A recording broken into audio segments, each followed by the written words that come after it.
Hi, it's Wasabi, welcome back to the channel. We've got a battle on the Lakeville map, and it's Tucknott from Traps Clan. Tucky was in Fiddy previously, so sent me this video. It's in the Rinoceronte, which is the tier 10 Italian heavy tank, and has the same auto-loading mechanism as most of the Italian tanks above tier 8, including tier 8. And we might have had one or two videos on this tank, but just to make sure, 127mm gun, 490 average damage, 268 pen for the standard round, and the heat round is premium with 325 a pen, so not the highest penetration for tier 10 tank, but yeah, we'll see how well it works. But it's got good shell velocity for the APCR round, the standard, which is firing heat at the moment, but didn't penetrate. And he's just trying to find a weak spot here, but it's got that Charpentier 4 there getting in the way. Not sure what the Charpentier is doing in that sense, because he's not that well armoured. He should be trying to spot all these people and getting Artie to do something about it. So Tucky's had one shot go in so far and a few bounces. Just not getting the angles that he wants. And there you go, that's where the Charpentier should be, up high to do some spotting. And Tucky just wants to get his things to reload, I think. He's just doesn't want to get down to zero shells. It always takes longer to load the next shell once you've got none in the cartridge. Just for some reason it didn't connect with the Charpentier 4 there at the back. Just be patient, and E100 just basically suiciding by pushing right down and yeah, getting side shots on him. Gets a shot into the UDES and sets him on fire, so it gets a nice burn out of that. And he's still on fire, still burning. Well, 869 damage from being set on fire, so clearly he wasn't running a fire extinguisher, he's just running food.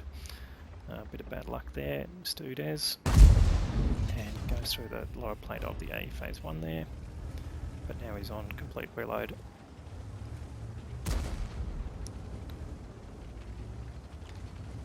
And it's Baron von Clausewitz in the UDES 15-16. There's always a saying about players who are named after famous generals and so on, is that they never seem to be anywhere near as good as their name implies. But I'm not saying that this particular player is bad, but it's a funny thing. You see players called Guderian and Rommel and so on. They think that infers perhaps additional benefits on them, but most of the time it doesn't. Alrighty, so he's just waiting for his third shell to reload.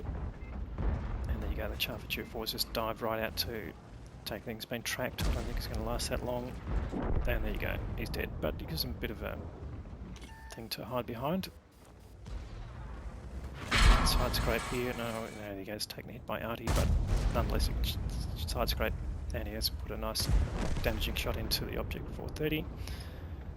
And he's got the E3 at the back. He wants to find the lower front plate. And E3 is firing HE. Now, I've seen that before. I'm not quite sure. No, I don't drive the E3, so I'm not familiar with that. It's just gone through the commander's hatch there on the A phase 1. Good aiming there. And he's used his shells up again, so he's just going to pull back here, get Artie safe, and reload at least 2 shells, I think, before he wants to re-engage. And the team's, yeah, a fair bit down in hit points. They seem to have lost the city completely, and there's an Object 279E coming up through the city. But they're fairly even otherwise on tanks. And Tucky got another kill there with the A phase 1. Oh, not another kill, got his first kill actually. Surprised, yeah, I actually did get a kill on the UDES. I think I had that in the back of my mind that he must have killed him. In any case, that's an E5 creeping up. Tucky's trying to get his shells loaded, just holding back until he gets them in.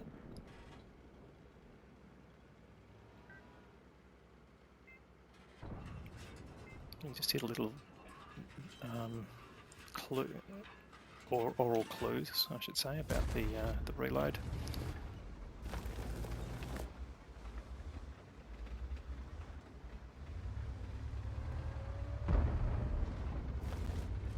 Yeah, okay, the E3's fired, so it's pretty safe to go down on there. That bounced, and that's either the location he shot in, and they managed to do some damage there, right in the centre of the E3's lower front plate. Seems to be the best place. He bounced around there from the Charlie 4, and that guy's basically committed suicide too, so it didn't last long. But Tucky's now got 0 shells loaded, so he's basically on the reload, and he's got the Object 263 there in front of him he'd like to get rid of. And he can get rid of the E3 first, I think. Just loading for that same spot, right in the middle. Pull the trigger, bang, and he goes. But he does take a hit from the 263, so perhaps he waited a bit too long. But look, he's basically racking up a fair bit of damage here. He's already done 4.6k. He's blocked 2.5k, so his armour is paying off there. And he's got 1294 of assisted damage by being in this forward position and basically lighting up Artie. Now, not sure if he was trying to get up to that high spot there, but just slid down. He's looking for this Object 263, and he gets another hit from the 263. But can he get... No, he's gone right behind the thing. Can he shoot under the... yeah, that's possibly viable, but in fact he did get through there. He got a nice hit. Sorry, viable going through the underneath of the E3, that is. And he's well protected. 263 can't get his gun on him, but in the meantime he's been ammo racked, so he's now on the reload, and he's got to wait 30 seconds for his equipment repair to come off cooldown. So he's pulling way back. He's on 134 hit points, still got enough definitely to play the game, but doesn't want to take any risks with that 263. So he's just asking for help, and looks like the FV215B183 and the E5 are coming up.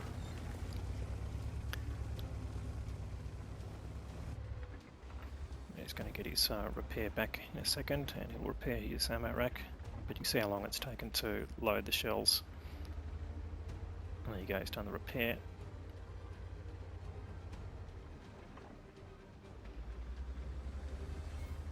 And he's just looking for that Object 263. Artie has a go at him, but nothing happens. Goes for lower plate, leaves him on a very small amount, 54 hit points, and that takes him to 6k of damage.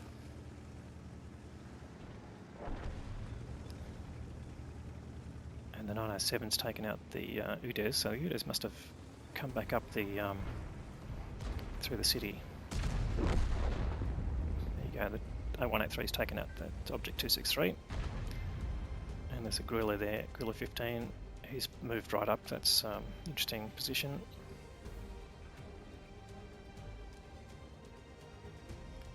But Tuck's decided, well, there's a 279E down there. The team really needs him to be down at that end to try and deal with it.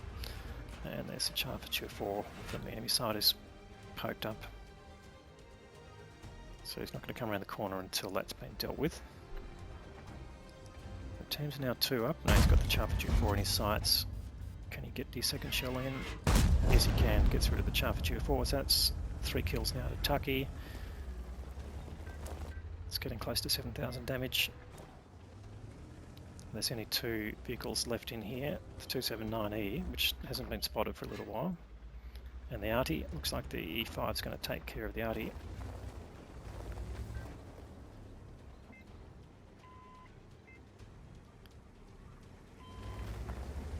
So Tuck's asking the 907 to come with him, and he's got the T30 as well, so basically everyone's moving down. Let's keep an eye on the mini-map and see what's happening where the E5 is.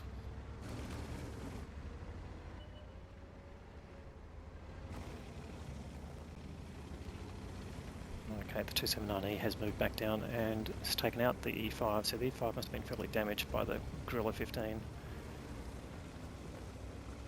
Tuck's coming around to overtake the T30, being a faster tank.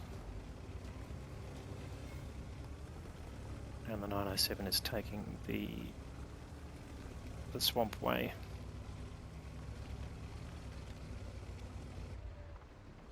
Okay, he's found the 279E, so he's just showing his turret. 279E fires. There's a frontal weak spot, which he was just aiming for, but missed. And he's on standard rounds, he's used all these premium rounds up. But you can see there's already damage on the frontal spot of the 279E. The 279E driver is doing the right thing. He's angling up the front of his tank, which does make that slightly even stronger. If he angles up too far and shows his lower, well, it doesn't have actually a lower front plane because it's all track, but Tucky can drive by and shoot him or go through the front plate, as he does there. So that's 4 kills there to Tuck. 69.58. He falls just short of getting 7,000, and that is the game. Let's go and have a look at the detail. So an Ace Tanker Mastery badge there for Tucky. He got the High Caliber Award for the most damage, Steel Wall for blocking, and also the Spartan Award for surviving the battle with, I think, less than 10% of your hit points. 69.58 damage, so just under 7k, and 4 kills, and also got some spotting damage or track damage, 13.51, so really combined damage of nearly 8.5k, so great contribution there. And compared to the team, he finished on top there with 1382 base experience. Again, good result there for a tier 10, the 907. We got close to an ace, I think, but 1227, that's still a pretty good result there. And so both contributed substantially, with the 90 getting 5k of damage. And the rest of the team actually just doing generally, you know, reasonably well.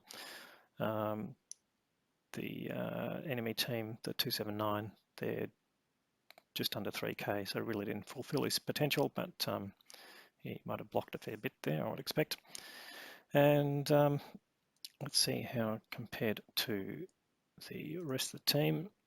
So 23 shots fired, 21 of those hit, 15 penetrated.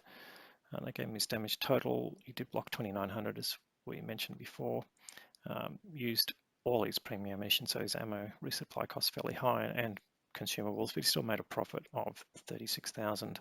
So that was done by having some personal reserves running, as well as getting some mission payouts there, so otherwise may not have made any money there. But nonetheless, a good result there for Tucky.